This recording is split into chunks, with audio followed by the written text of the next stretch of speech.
എല്ലാ സഹായവും വാഗ്ദാനം ചെയ്തു. ആ കുട്ടി അത് സ്വീകരിക്കുകയും ചെയ്തു.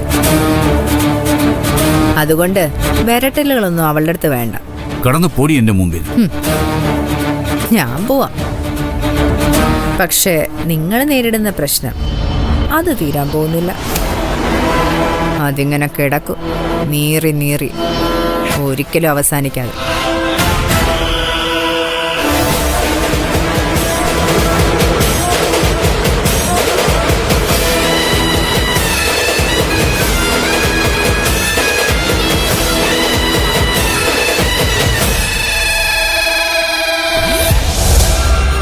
കൂടുതലൊന്നും എനിക്ക് പറയാനില്ല. നിരഞ്ജനുമായിട്ടുള്ള നിങ്ങളുടെ അടുപ്പം ഉപേക്ഷിക്കണം. ഇല്ല, ഞാൻ ഒരിക്കലും അത് ചെയ്യില്ല. എനിക്കത് ചെയ്യാൻ പറ്റില്ല. എന്തുകൊണ്ട്? പലതും ഉണ്ട് അതിന്റെ കാരണങ്ങൾ. അതൊന്നും ഡോക്ടർ ജയശങ്കറിനെ ബോധിപ്പിക്കേണ്ട ആവശ്യം എനിക്കില്ല. ഞാൻ നിരഞ്ജന്റെ ഭാര്യയുടെ അച്ഛനാണ്. ആണല്ലോ.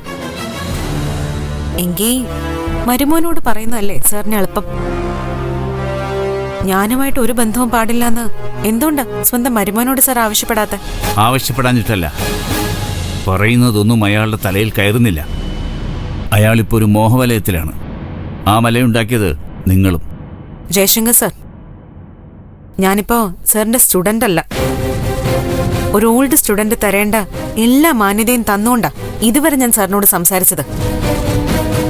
കാട് കയറി എന്തെങ്കിലും പറഞ്ഞാ ഞാൻ ആ മാന്യത അങ്ങ് വിടും. വെറുതെ അത് ചെയ്യിക്കണോ സർ? എന്താ നിങ്ങളുടെ ഉദ്ദേശം? എന്തിനാണ് നിരഞ്ജൻ ഇങ്ങനെ പിടിച്ചു വെച്ചിരിക്കുന്നത്? സാറിനോടല്ലേ ഞാൻ പറഞ്ഞത് ഞാൻ ആരെയും പിടിച്ചു വെച്ചിട്ടില്ലാന്ന്. ഞാൻ ഒരിക്കലും നിരഞ്ജനെ കാണാൻ അങ്ങോട്ട് പോയിട്ടില്ല. നിരഞ്ജൻ ഇങ്ങോട്ട് വരിക ചെയ്തത്. സാറിന് സഹിക്കാൻ പറ്റുന്നില്ലെങ്കിൽ പോയി നിരഞ്ജനെ തടയ്. എന്നെ അല്ല തടയേണ്ടത്, എന്നെ ഉപദേശിക്കുകയല്ല വേണ്ടത്. പ്രതികാരം ചെയ്യാൻ ഇറങ്ങിയതാണല്ലേ? ഒരിക്കലുമല്ല. ഞാൻ അത്തരക്കാരിയല്ല. എനിക്കതിന്റെ ആവശ്യവുമില്ല. എന്ത് കടപ്പാടിന്റെ പേരിലാണെങ്കിലും സ്നേഹിച്ച പെണ്ണിനെ ഒഴിവാക്കുന്നവൻ ആണല്ല എന്ന എന്റെ ബോധ്യം. കാമുകിയെ മറക്കണമെന്ന് ആവശ്യപ്പെടുന്നവനും ആണല്ല, മറക്കുന്നവനും ആണല്ല. എന്ന് വെച്ചാൽ ഞാൻ ആ ഗണത്തിൽ പെടുവെന്ന് അല്ലേ? അതൊക്കെ ഓരോരുത്തർക്ക് തീരുമാനിക്കാം സർ. ദയവ് ചെയ്ത് ഈ ആവശ്യം പറഞ്ഞോണ്ട് ഇനി ഇവിടെ വരരുത്. നിങ്ങളിത് ഇങ്ങനെ തുടരാനാണ് ഭാവമെങ്കിൽ എനിക്കിനിയും വരേണ്ടി വരും. ആ തങ്കച്ചി എന്ന് പറയുന്ന സ്ത്രീ വന്നതേ എനിക്ക് വേണ്ട എല്ലാ പിന്തുണയും തരാനാ. ഞാനത് സ്വീകരിച്ചിട്ടില്ല. എന്തുകൊണ്ടാന്നറിയോ? എന്റെ കാര്യങ്ങൾ നോക്കാൻ എനിക്കറിയാമെന്നുള്ള ഉത്തമ വിശ്വാസം ഉള്ളതുകൊണ്ടാ. സർ ഇനി ഈ ആവശ്യമായിട്ട് ഇവിടെ വന്ന രണ്ട് കാര്യങ്ങൾ നടക്കും. ഒന്ന്, അത് സാറിന് തന്നെ പ്രോബ്ലം ആവും. രണ്ട്, നിരഞ്ജനെ എന്നേക്കുമായിട്ട് നിങ്ങൾക്ക് നഷ്ടപ്പെടും. അത് വേണോന്ന് ആലോചിക്ക. എന്നിട്ട് മതി കടുത്ത തീരുമാനങ്ങളൊക്കെ എടുക്കുന്നത്.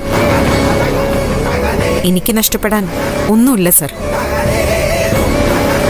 അതുപോലെയല്ല സാറിനും സാറിന്റെ മകൾക്കും. അത് മറക്കണ്ട.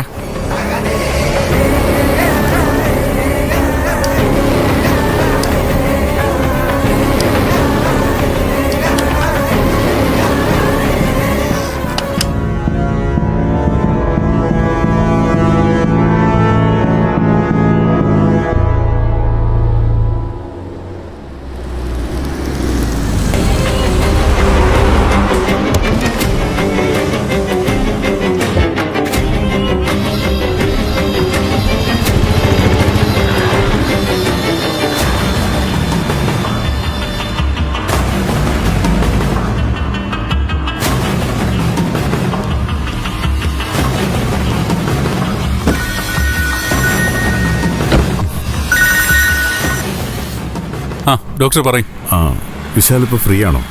ഞാനെപ്പോഴും ഫ്രീ അല്ലേ. എന്നാൽ എനിക്കൊരു ഉപകാരം ചെയ്യണം. ആ തങ്കച്ചിയില്ലേ, അവർ എൻ്റെ വീട്ടിലേക്ക് പോയിട്ടുണ്ട്. ഓ, എന്തെങ്കിലും കുഴപ്പമുണ്ടാക്കാനാണോന്ന് അറിയില്ല. വിശാൽ ഒന്ന് വീട് വരെ ചെല്ലണം. അല്ല ഡോക്ടർ ഇപ്പോൾ അവിടെ ഉണ്ട്? ഞാൻ കുറേ ദൂരെയാ. അപ്പോ ഡോക്ടർ എങ്ങനെ അറിഞ്ഞു തങ്കച്ചി വീട്ടിലേക്ക് പോയിട്ടുണ്ടെന്ന്? അക്ഷര വിളിച്ചു പറഞ്ഞോ? ഏയ്, വിളിച്ചു പറഞ്ഞത് അക്ഷരയല്ല, വേറൊരാളാ. ആ ശരി, ഡോക്ടർ പേടിക്കണ്ട, ഞാൻ പൊയ്ക്കോളാം.